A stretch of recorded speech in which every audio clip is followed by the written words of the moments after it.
Okay, so you sent us a ton of stuff about Alexandria Ocasio-Cortez-like articles and even a Reddit thread all about her going for a House leadership spot. And, wow, people seem to have some really strong opinions.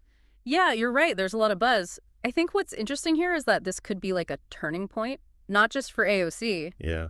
but for the whole Democratic Party. Okay, so let's get into it then. What position is she actually trying to get? So she wants to be the ranking member on the House Oversight Committee. Basically, she'd be the top Democrat on the committee. It's a powerful position, especially with the Republicans having the majority and Trump coming in. Wow, that is a lot of responsibility. Yeah. And just looking at this Reddit thread, people are either super excited or totally freaked out. Yeah. It's a real mixed bag. Her supporters think this is a chance for her to hold the Trump administration accountable.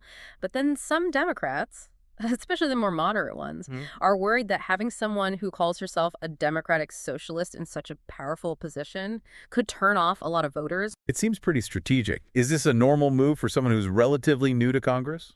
Well, it's definitely ambitious. Remember, she's only been in Congress for 6 years. But I don't think this is just about AOC's ambitions. This is part of a bigger trend we're seeing. Younger Democrats are going after leadership roles. That's interesting. So is this because of how the political landscape is changing, or is it more about a generational shift inside the party? Probably both. Think about it. These younger Democrats, they grew up with social media, the financial crisis, and this increasing awareness of climate change and social justice. They're bringing totally different priorities to the table. And in a lot of ways, AOC has become the face of this new generation. That makes sense. But what about the Democrats who are worried that her progressive views might hurt the party in future elections? That's a fair point. There's definitely tension within the Democratic Party between those who want a more progressive agenda and those who are more centrist. From what I understand. Yeah. She's up against Representative Gerald E. Connolly for this position. He's been in Congress a long time. Yeah. From Virginia. And he seems to represent that more traditional side of the party. Yes. Connolly's focusing on his experience as an investigator, which makes sense given what the Oversight Committee does. He's presenting himself as the reliable choice, the one who really knows how Washington works. But there's something else going on that could make things complicated. What's that? Connolly was recently diagnosed with esophageal cancer, which is pretty serious. Oh, wow. That's tough. I imagine that'll be a big factor for the people voting. Absolutely. It raises questions about whether he'd be able to serve a full term, and it could lead some members to vote for AOC even though she's less experienced. So even though Connolly has seniority, Yeah. his health issues could actually help AOC. Yeah, it's definitely possible. This is a secret ballot election, so it's hard to say what will happen. There's experience, health, political ideology, personal relationships. It'll be really interesting to see how it all plays out. This reminds me. You mentioned that the House Oversight Committee is a powerful platform, especially with Trump as president. Can you explain why that is? Sure. So congressional committees are like mini legislatures. They can investigate, hold hearings, and issue subpoenas. And the Oversight Committee specifically can look into anything the executive branch does. So if AOC gets this position, she'll have a lot of power to really scrutinize the Trump administration. Exactly. But remember, the Republicans have the majority in the House.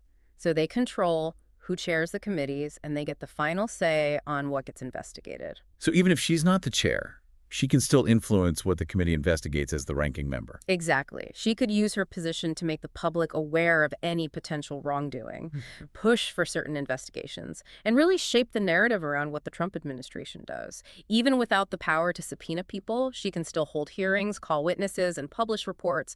All of that can have a big impact on public opinion. And don't forget the media attention. AOC already gets a lot of attention, and this position would give her an even bigger voice. That's a key point. Even if the investigations don't lead to anything concrete, the media coverage itself can change the political landscape. It could change how people see the Trump administration, Right. fuel arguments between parties, and even affect the 2026 midterms. It's amazing how this one leadership position in one committee could have such a big impact on the whole American political system. It just goes to show how even small political battles can have huge consequences. And it shows how individuals like AOC can really make a difference. This is all really interesting. But before we get too far ahead of ourselves, Correct. let's step back and understand how AOC got to this point. From what I've read, she's come a long way in a short time. You're right. Her political journey is pretty amazing. When she first got to Congress in 2019, people saw her as a disruptor, a voice for the progressive left. someone who wasn't afraid to challenge the Democratic establishment. I remember that sit-in protest she organized in Nancy Pelosi's office before she was even sworn in. Exactly. That really put her on the map and showed everyone that she wasn't going to be a typical politician.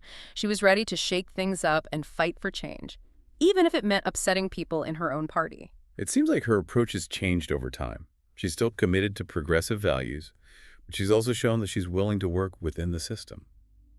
Like when she campaigned for Vice President Harris, which didn't go over well with some of her more progressive supporters. Yeah, there's definitely been a shift. She's become more strategic, more focused on building coalitions and working within the existing power structure to get what she wants. Would you say this leadership bid is part of that evolution? Is she trying to become a more mainstream figure in the Democratic Party? It's possible. This move shows that she's not happy just being a voice of dissent. She wants to be a real player, someone who has power and can influence where the party goes. And if she wins, she'll be in a great position to do just that. Leading the Oversight Committee would give her a national platform to talk about her policies and shape the public debate. For sure. It would be a huge opportunity for her to bring attention to progressive issues and show that these ideas are popular. But it's not just about her career, is it? There's this bigger generational shift happening in the Democratic Party, and she seems to be leading it. Absolutely. Her bid for leadership is part of this trend of younger Democrats challenging the old guard and trying to bring fresh ideas to the party. This is also insightful. But what about the public? How do they feel about this potential power shift? We've got that Reddit thread, and it looks like people have a lot to say about AOC's potential leadership role. Yeah. That Reddit thread is really interesting. It's like a mini version of the whole public debate about AOC and her style of politics. What are some of the main things you're seeing there? Well, like you'd expect, there's a lot of excitement from her supporters. They see this as a chance for her to really make a difference. They praise her passion, her intelligence, and her commitment to fighting for working people. I can see that. She's definitely a polarizing figure, but she also has a lot of devoted supporters. Absolutely, and you can see that in the Reddit thread.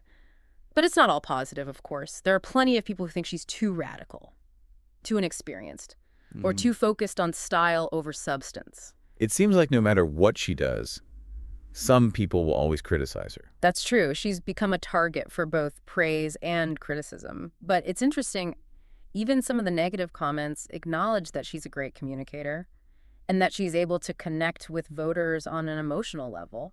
So even her critics admit she's a force to be reckoned with. Yeah, there's no denying that. She's amazing at using social media, she's incredibly articulate, and she's not afraid to say what she thinks. And that really resonates with a lot of people, especially younger voters who are tired of traditional politics. Exactly. She represents a break from the past, a willingness to challenge the status quo, and fight for a more just and equitable society. So even though there's a lot of debate about her policies and her approach, there's no doubt that she's a major player in American politics. And this leadership bid just adds to her growing influence. I think that's a great point to pause on. We've covered a lot in this first part of our deep dive. From the details of AOC's leadership bid to the bigger implications for the Democratic Party and American politics in general. It's definitely clear that this could really shake things up. But before we get into what that might look like, let's take a step back and understand how AOC got to this point.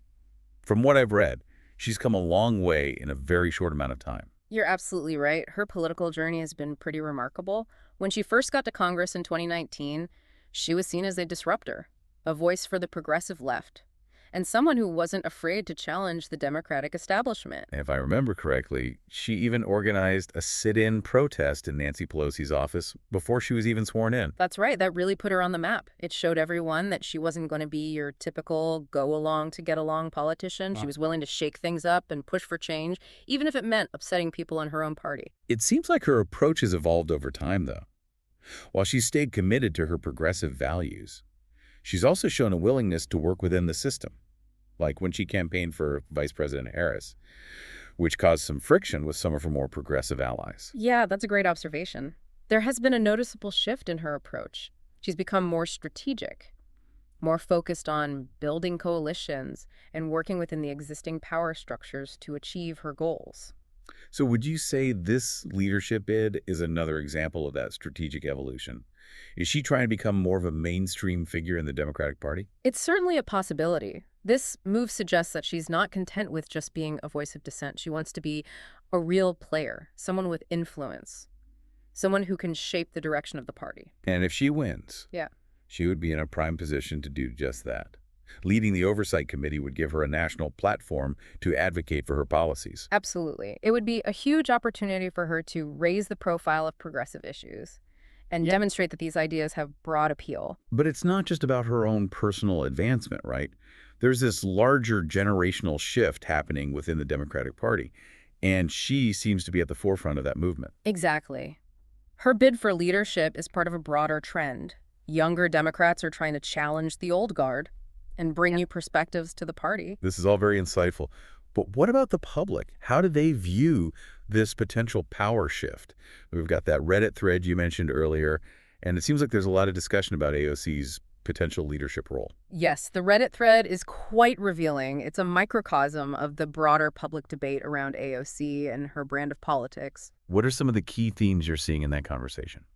Well, as you might expect, there's a lot of excitement from her supporters. They see this as a chance for her to really make a difference. They praise her passion, her intelligence, and her commitment to fighting for working people. I can imagine she's definitely a polarizing figure, but she also inspires a lot of devotion from her base. Absolutely. And you can see that reflected in the Reddit thread. But of course, it's not all positive. There are plenty of critics. Some dismiss her as too radical, too inexperienced, or too focused on style over substance. It seems like she can't escape the criticism no matter what she does. Some people seem determined to paint her in a negative light. That's true. She's become a lightning rod for both praise and criticism. But what's interesting is that even some of the negative comments acknowledge her effectiveness as a communicator and her ability to connect with voters on an emotional level. It sounds like even her detractors recognize that she's a force to be reckoned with. There's no denying that. She's a master of social media. She's incredibly articulate, and she's not afraid to speak her mind. And that's something that resonates with a lot of people, especially younger voters who are disillusioned with traditional politics. Exactly. She represents a break from the past, a willingness to challenge the status quo and fight for a more just and equitable society. So, while there's a lot of debate about her policies and her approach, there's no question that she's a significant figure in American politics. And this leadership bid only adds to her growing influence. I think that's a great point to stop for now. We've covered a lot in this first part of our deep dive. From the specifics of AOC's leadership bid to the broader implications for the Democratic Party and American politics as a whole. It's clear that this move has the potential to really shake things up. But before we dive into what that might look like, let's take some time to consider AOC's political journey and how she's become such a powerful force in such a short time.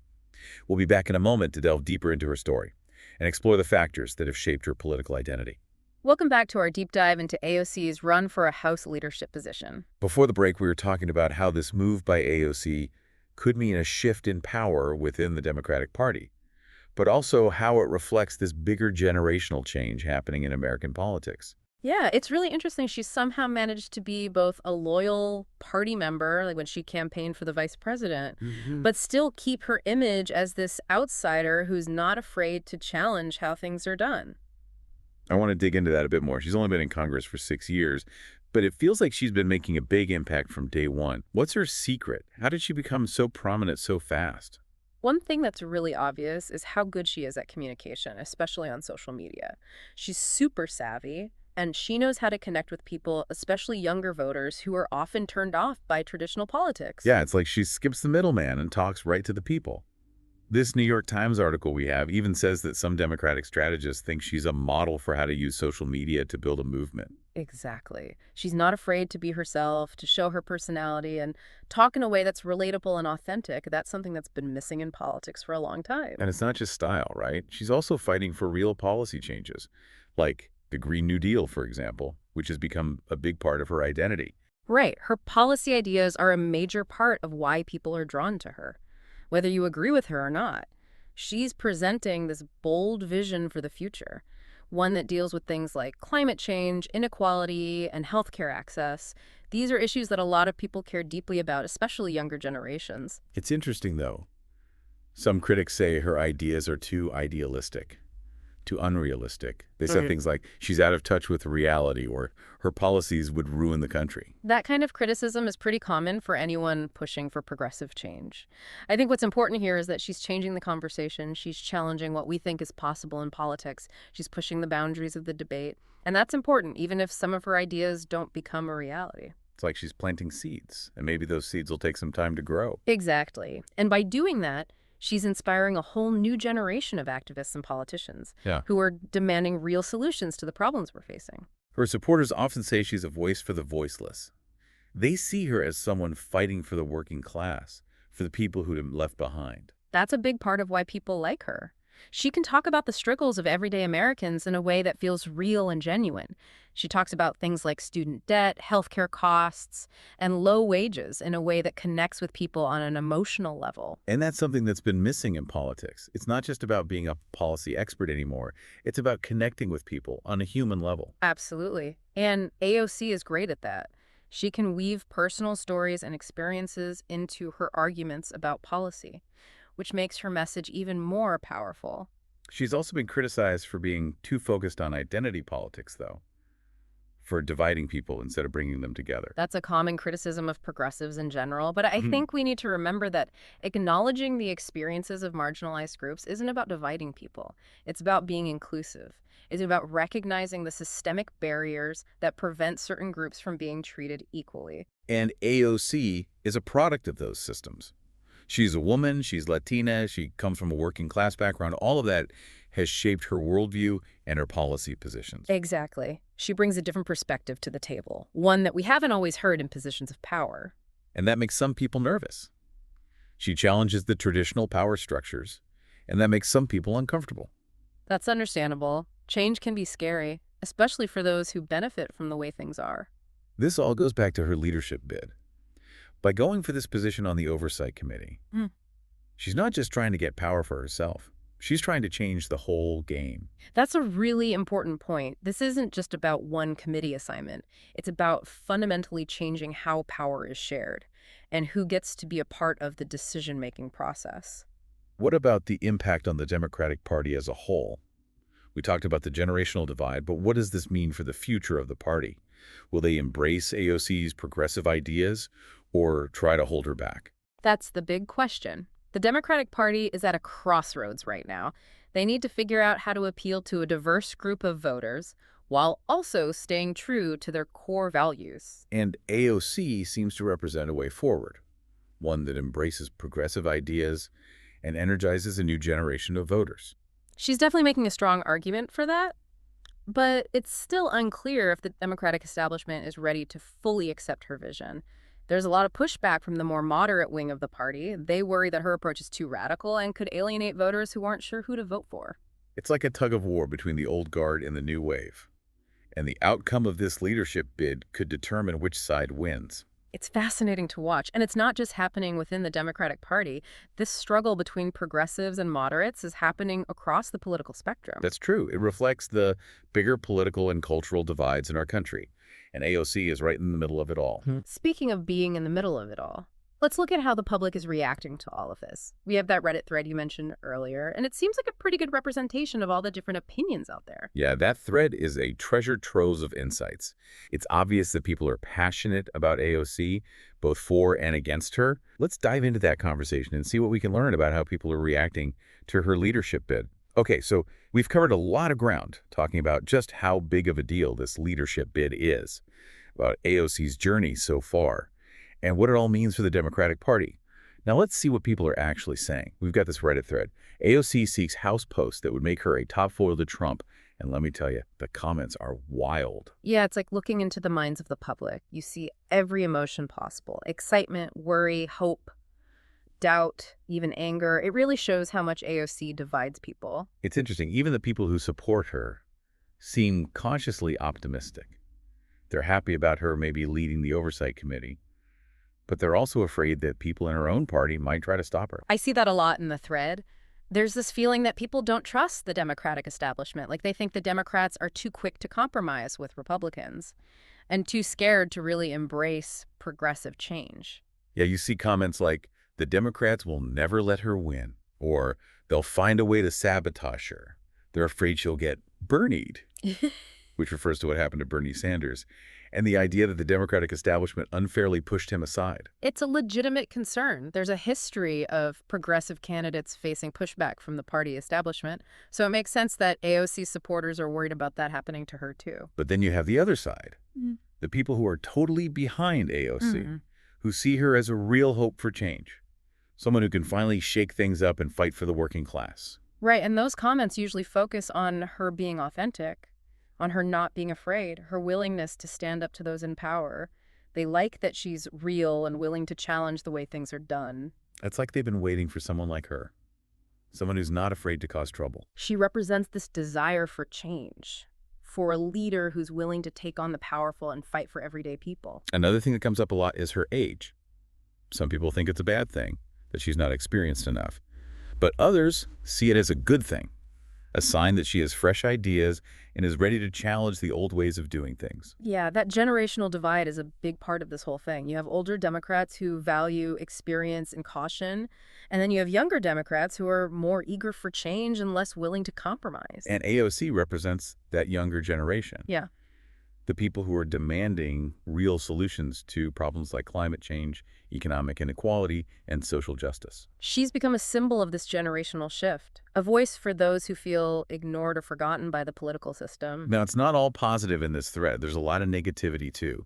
People criticizing her policies, even personal attacks. It's sad, but that's what you expect online these days.